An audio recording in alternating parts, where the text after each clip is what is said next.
Greetings. In this devotion, we are going to look from 1 Samuel chapter 8, and we'll go back to Judges, and we'll go to the New Testament also. But we'll start from here, and I'll read from chapter 8, from verse 4. Then all the elders of Israel gathered together and came to Samuel at Ramah and said to him, "Look, you are old, and your sons do not walk in your ways.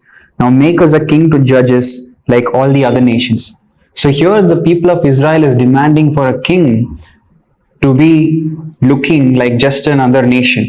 But what did God call Israel? God called Israel. God called Abraham out separately. God set Abraham apart and God set Israel apart so that he can show the world that he is the God and he is the one who created the heavens and the earth.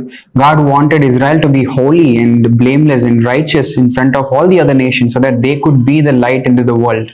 And God gave them laws, God protected them, God took them out of Egypt when they were slaves, and God gave them commandments, God gave them promises, and God was their light, God was their king. But here they forgot that God was their king, and then they want another king, want a human king just like all the other nations. So here in our lives also as believers, we could replace God as our king, and we could put all the other and all the things that are not important, all the things that are in the world, and replace God as the king. And that is what happened in Judges also. They did whatever was right in their eyes because they did not have the king.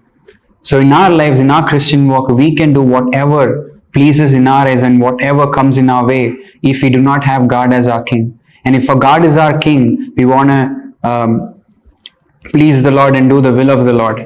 And in the New Testament also, the Jewish people said when Jesus was placed in front of Pilate, and Pilate is asking, "I have the power to let you go." And Jesus says, "You do not have any power because all the authority is coming from the Father in heaven." And Jesus was presented before the Jewish people to leave him. Pilate says, "Do you want me to leave your king?" And they say, "We do not have any other king but Caesar."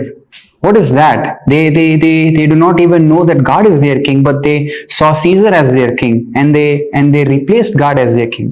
So we have to be very careful in that way that we do not replace God our king, and we'll walk knowing that God is our king and God has redeemed us and God has given us promises and God is with us and for us, and we live this victorious life. Amen.